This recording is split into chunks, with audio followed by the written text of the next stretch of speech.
We have a great panel about music supervision, deep diving into games. So I'm just gonna call some experts up in the field, Jimmy, Danna, and Steven. So give them a round of applause. Thank you.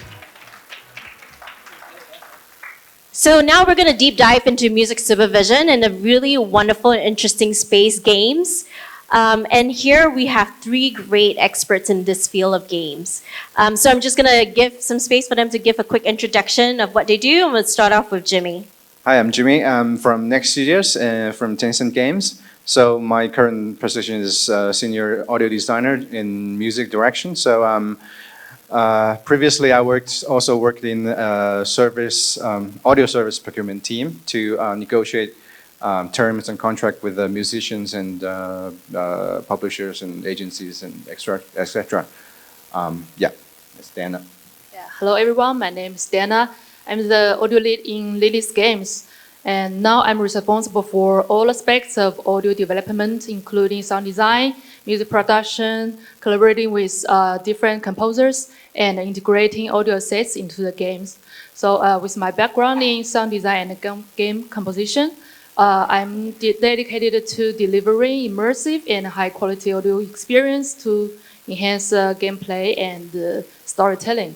So honored to be here to share with you guys. Thank you. I'll jump in. I'm Steven Dowler. I work for Monstercat. Monstercat's one of the largest electronic music labels in the world.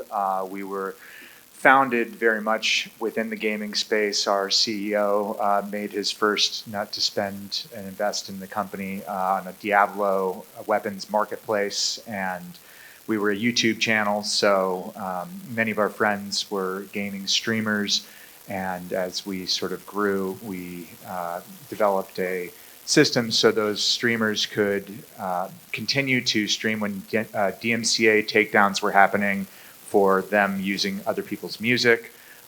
So that really helped propel us and make us what we are today. Gave Marshmello his first triple platinum record, etc. We'll get into it. Great, thank you. So let's just dive straight into it. You know, a lot of the audience here are more familiar with the traditional form of music supervision and music licensing in TV and film, or even in advertising.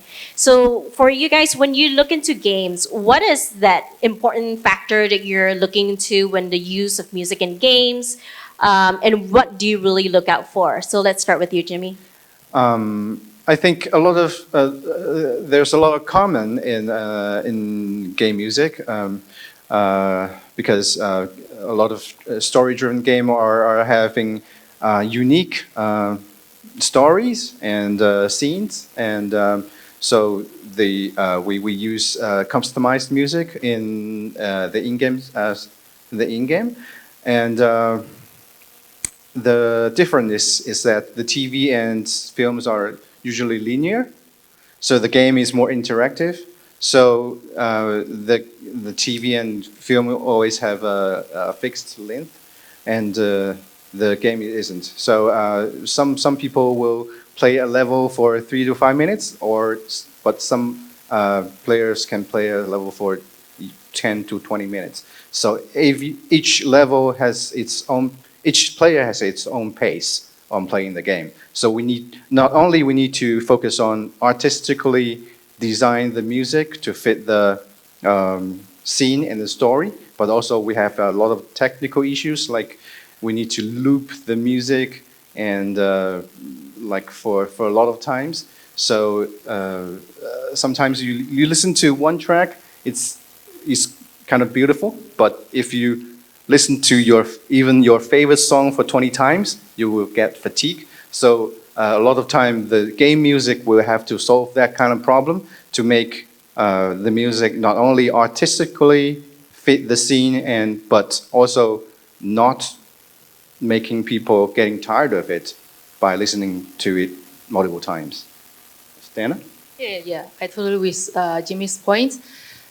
For me, I think creating great music always begins with a fully understanding of what the game wants to convey. So with that foundation, we can design the music playback and build an interactive system that can keep the player's experience smooth and immersive. So of course, the type of the game also influences our decisions from the music genre to the choice of the composers.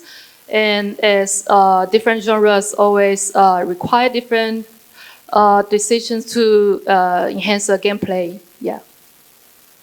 Steve? Yeah, I think interactivity is certainly the key here. When you're comparing it, especially to film and television, in film or an advertisement or something like that, often what you're going to hear is just a clip of the song, right, used for that specific scene. But as Jimmy and Danna were saying, you might hear one song again and again and again. For example, in Final Fantasy VII, Yuffie just sits on the couch and sings a song again and again and again. Or even when it comes to like background music, maybe it's a hotel lobby, maybe it's in between two different scenes, like even Disneyland does this. But if you stand in between two different areas, the songs can match up, so that way as you move from one area with the music to the other, there's a seamless transition there. So much more interactive than a lot of the traditional film and advertisement space. That's cool. It's really interesting. So I hear a lot about the emphasis for interaction and engagement. Do you find certain genres of music work better in the gaming space than others? I can say for us, we're electronic music labels, so we find a lot of success in sports, racing, anything car related, and rhythm games, of course, these kinds of things, or let's say it's if it's got like a car, like I said, if it's a car and you're riding around and there's radio or whatever it might be, but yeah.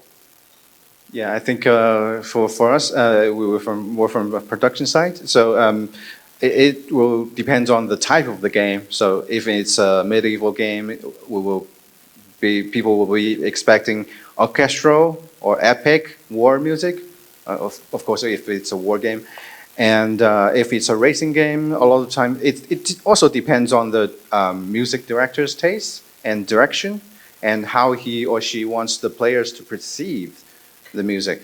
For example, some people will put rock music into the racing game.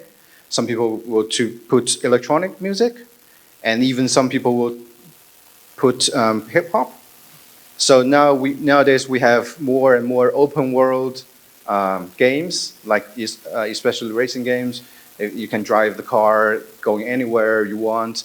And on that case, a lot of time radio station are featured in those kind of games. So we have different channels, pop, rock, or electronic, or even classical music are featured in this kind of situation. So it really depends on the type and the music director's direction. Yes. Yeah, I think, certain types of music surely fit better with specific game genres. In fact, our games span a wide range of styles like Western fantasy, epic realism, casual relaxation, and modern shootings. So we often have orchestral music, electronic, hip-hop, and hybrid styles. But in the end, I think there's no one best genre. It's all about choosing the right sound and emotion to fit the game themes and enhance the player's experience. Yeah. Very cool. So just to deep dive a level even deeper, we have a lot of different categories of type of music, from production music to the different ones, to the way you use music as well, whether it's in-game or promotional materials like marketing. Yeah. Could you kind of elaborate a little further into what best kind of categories of music do you use for when? Yeah. We have two main categories, in-game music and promotional music. So in-game music is designed to fit the different scenes, stage, and emotions, such as map music, battle music, cutscene music, and menu music, and so on. So this kind of music is always original and custom-made for the game. Promotional music on the other side, so is always used for things like character theme songs or trailer music. The main goal here is to grab the players' attention and promote the game. So the music itself always have a very strong, powerful emotion to attract the audience quickly. So sometimes we also use popular songs to get that purpose and have a wider audience. Yeah. So for me personally, I think I would take the game music as a house. The in-game is like the basic materials that made up this house, like the bricks, the chairs, and the tables. Without them, the house will be empty. So you can imagine a game without music, it will be tasteless. So that's in-game music are the basic materials. And the promotional music, I think it's like the decoration of the house. So you put a lot of fancy, glamorous decorations to attract people to come to your house to party. So the more people you attract, the more successful it will be. So I think the promotional music is more like that. And also sometimes we have a lot of relatively more budget on decorations. So we will invite the artists, collaborate with the artists, or with the game. But as for which artist will depend on the style of the artist to see if he fits the game, and also depends on the budget as well. Thank you. I think I can riff off that a little bit. There's also quite often things like foley, where it's just sort of the sound effects. Like I think I remember when I met you in Los Angeles, you were out recording gunshots or stuff like that. And it's not necessarily music, but it's kind of falling into that, as well as trailerization, where you would take a song and then sort of customize it for the promotion or purposes within the game. Yeah, also do that. Yes, that's correct. Thanks for that. And we do have quite a number of rights holders here as well. Where we would love to find out, when would you commission a composer for an original composition, and when would you license music from the majors or a label or publisher? For my past experience, I worked with a lot of music directors in Tencent. So I would say 80 or 90% of the time, in-game music are customized. But we have special cases, like depends on what kind of game. If it's a music-oriented games, it will need a lot of music in a short time, like guitar playing games, like dancing games, like rhythm games. These games are usually need a lot of licensed music. And of course, with the case when we need radio stations, a lot of the time we will license different genres of songs for those radio stations, like pop song. We'll license some pop songs and rock songs and electronic dancing songs. In these situations, is where in-game music will need licensed music. We have another situation that is sometimes we need production music. That's when, for example, in-game we have a cafe or we have a shopping mall that we need music to be played in these kind of locations. It's not relevant with the game story itself, but it's related to this location and this scene. So we'll use the production music, and sometimes when we release a community video to promote new version or a new play mode of the game, we will use production music. Yeah. Very cool. And talking about working with labels, publishers, and artists, would you be able to share a little bit about how that relationship or the collaboration kind of comes about? Like, do you have a supervisor in your team that will look for have a particular song in mind, or will you actually go to a label or a publisher and have them do the search? Okay, for example, if we have a theme song for the next DLC update, always we will send over a detailed brief that covers the game style, the emotion, the duration, and the other song requirements to them. And our partner will recommend a few production teams that we can have a competitive pitch and then choose the best one. Additionally, we will confirm details such as the type of the licensing, the duration, and the cost to make the legal use of the song. Yeah, that's it. I think it's pretty much the same here, but we have a special case that when the team talk with the artist team, sometimes a lot of time when we work with an unreleased song, a lot of time the artists want the songs to release as the game release at the same time. But you know, games, they always get delayed on releasing. So things are complicated in games, and they always find bugs. And when we find a big flaw before the release, we will absolutely postpone the release time. So at this time, we will have to discuss with the artist. Do you want the songs to be released at the same time at the postponed time, or you release first? Because the artists usually want the song to be released on time, and the team will have to thorough discussion before collaboration to see if the artist is willing to postpone, or the game team were okay to let the artist to release the song before the game release. Yes. I guess from a label side, we do collaborate with other labels and other publishers as well as it relates to gaming, specifically if there are other core competencies that another label may have, you know, if it's another genre or something to that effect. And this is the same with publishers. We could do a writing camp or something to that effect to offer a more broad scope of solutions for whichever gaming company or music supervision company we're working with at the time. That's great to know.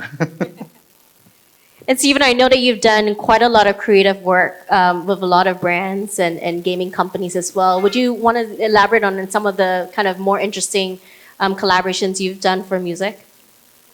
Sure. So we have, as I mentioned, been in the gaming space for quite some time. We're very close with, you know, Rocket League and Fortnite and Beat Saber and a number of these very large games out there. Most recently, we did something with Alan Walker and Rocket League, which is, as I mentioned, a very close partner of ours. We got them to do a collaboration called Neon Nights. Neon Nights is the largest season or the largest campaign that Rocket League does all year round for music, and that included an in-game music festival. It included merchandise, putting the music in the song. We had, I think, the lead song for putting the music in the game, excuse me. The lead song for the EP that we created for this was the trailer, or was used in the trailer for the season. And after that, we followed up when the season launched with the rest of the songs. And there's an in-game radio within the game where it's not 100% interactive, but you can skip songs. So those became available. You can also purchase the games or purchase the music online on Steam with almost turning the game into a DSP like a Spotify or something like that, selling downloads. And then what else did we do? A bunch of fun stuff with that. Oh yeah, and we even collabed with World DJ Fest in Korea, which is where the whole idea started. Me and the booker were in a smoky room at 5 a.m. And it was time for the crazy ideas. And we talked about getting Alan Walker to come play our stage, which happened this year, to announce this crazy game collaboration. Unfortunately, the collaboration, or the Neon Nights season, got pushed back to further than when the music festival was, so we only used the images from the game in his visuals at his set to tease the collaboration, but still got to do that, and then tacked on other live shows, and it was really cool. Very cool. And I other stuff too. We gave Roblox, we're the first music partner with Roblox. We allowed creators to use our music in game for all of the different developers instead of just going one game to another. Beat Saber DLCs, Smite, having artists have skins for different players that are in there that have anthems where when actions happen within the game, the music is triggered and other things, other noises or vocal cuts from these artists. And yeah, there's a lot of things you can do with it. That's amazing. So it's so good to know that there's so many different use cases and opportunities and the flexibility in using music within games. But I heard you, Jimmy, you were kind of talking about how sometimes the production of a game can be relatively challenging. What would you like to share with the audience here so that people are mindful in terms of the challenges that you face when you're producing the game? The challenge of finding music is sometimes the music is always in the rush because the music production process is always the last process of the game production. So we always need to wait for the animation, the raw team to complete their work. So not a lot of time left for music production. So a lot of time we need to know what music we should use in this very short time. So a lot of I know everybody should experience that. When you need something, you cannot find it, but you don't want it, it pops out. So sometimes I will see, wow, this is a very perfect music for my production 2 years ago, something like that. So for a music guy, I need to have all this information in mind to know who can do what. So when the job comes, I will know, okay, this composer can do this, and that composer can do that. And if, for example, if there is a scene that needs electronic music, I would definitely go to Steven to check him out. Here for you. Yeah. So, Danna? Yeah, I think the challenge is that we should always consider ourselves as part of the game development team, not only artists. In actual work, you have to you have many various aspects for considering, such as the budget, the production timeline, and the opinion from your team or the feedback from the players. So it's all about striking a balance from the artistic perspective and expression and the practical needs from the project, I think, yeah. Say from my side, certainly the timelines can be very tight. You need to have sometimes 24-hour turnaround if you're lucky, right? So we'll use Disco to put together playlists, and then when you're putting together playlists and finding, oh yeah, this song from our catalog or this song from our resources or whatnot, is perfect for this, and then you realize, oh wait, they are not. We don't control the publishing on that, or the publishing is very complicated, right? And so. That can always be a roadblock because you want to be able to offer things that are able to be decided on quickly, right? So to have what's called one stop, where luckily our company controls both sides of the record, both the masters and the publishing for the majority of it. But some of the larger songs, it's just not a reality. So filtering, taking that, and then you'll have a bunch of ideas, and then filtering those playlists down to 3 or 4 songs, because really the music supervisors don't have all the time in the world to figure this out, and they're getting playlists from other people as well. So you really just need to put the most honed, best foot forward. And so, yeah, I'd say that's probably the biggest challenge. Amazing. You want to give it all. Okay, so we have time for one more question, and there are a lot of artists, labels, and publishers here represented in the room. How should they best pitch their music and catalog to you? Sure, yeah. Well, we use Label Radar. So if anybody wants to get on Monstercat, send demos, Label Radar is certainly the way. We do have our Asian demos at monstercat.com for our Asia family. But generally it would be Label Radar. Yeah, we are always opening to find new talent to join us.